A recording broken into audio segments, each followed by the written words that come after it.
All right, right now in the five series, we're going to look at five jazz albums that surprised me, okay? That gave me something that I wasn't expecting. We're going to start off with Charles Earland. Now, the cover kind of gives it away, right? But I was looking at the name Charles Earland. Charles Earland, I buy Charles Earland records. He does like, for me, he does thumping, gritty, no holds barred jazz fusion. And it's kind of intense and heavy and good. And he even has an album called Intensity, where it's just his face is on the covers like this.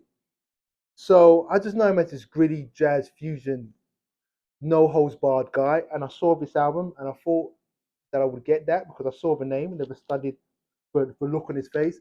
And this album is light, breezy, smooth, rare groove with some nice, slick, cocktaily jazz funk thrown in, and it's just a great play from beginning to end. It puts you in a good space.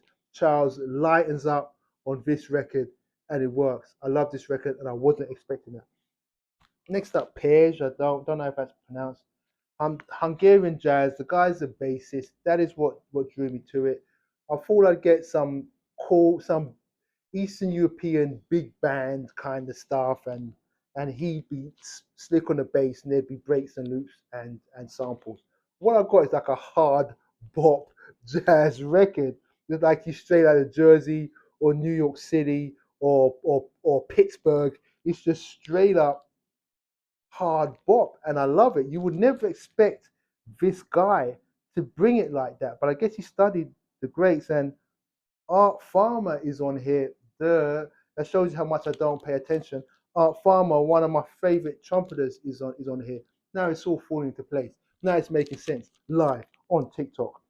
Dave Liebman, Lookout Farm. Never been a Dave Liebman fan. Had a couple of his records before and I sold them. I don't even know how I got them. Something about the way that he plays and I just was never a fan. And I was gonna pass this by. I thought I'd give it a listen. It was pretty cheap. It had an intriguing cover, and I like this kind of this font. This font can draw me to a record. Why do they do this? It's so simple and minimal. I listen to it, and it's just like it's just the musicianship on this is just top draw.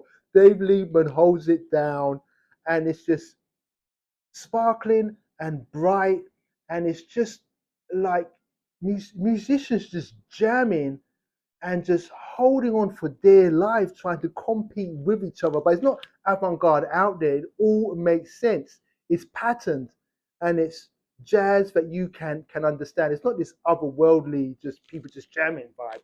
It's just a really tight, concise jazz record, and I love it. And who thought that Dave Liebman had it in him? Because I was never a fan before. I'm telling you. Um, Little Bird, the Pete Jolly Trio. Now, I don't really know why I bought this album. I've had it a while. I think my mindset was it's actually recorded in '63, but it looks like it's from the '50s. I've got this weird thing about '50s jazz. And this is someone I really know, someone that's like a legend. I don't really buy jazz from the '50s. I'm so knee deep in that like hard bop '60s vibe. Unless it's Parker or Deers or Early Miles or whoever, Chet Baker. I'll pass it by, and I usually want to buy an album with this cover either. There's no faces on this. I don't know why I bought it, but I'm glad I bought it because it's just cocktail lounge jazz, and it just drives, and the band is just smoking, and it's just modern. It's like the type of jazz that anyone can understand. You could be into Norwegian heavy goth metal and get this album and put it on and be like, man, I'm kind of digging this. I just love this record. And the recording sounds so crisp and clear. It's just one of those, I wouldn't say it's a desert island disc, but it's an album that you can't really go wrong with. I just like this. I don't know much about this Pete Jolly guy. He's a pianist, and on this recording, I can't speak for his other stuff. He knows it. Um, Dave Grusin. Now, Dave Grusin is funny because Dave Grusin is someone I'm really into, right? I buy Dave Grusin records, but I know Dave Grusin as the soundtrack guy, the film score guy.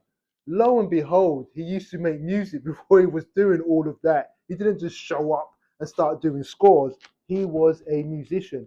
And I bought this album, Kaleidoscope. Any records, any band or any albums or any artist that's kaleidoscope, the music's always good. But I digress. Dave Grusin, this is like another like cocktail jazz, West Coast swinging jazz. That's what this is. It's got big band elements, but it's not too much. It's a swinging West Coast jazz. It's hip. It's cool. It makes you want to put on a like straw hat and go for a walk and listen to it, or go for a drive in a convertible with the roof off. Great album, Dave Grusin. Who knew he had it in him before he became a great film score composer? Five jazz records that surprised me. Hi Fi Recluse, good fine records. Let's get it.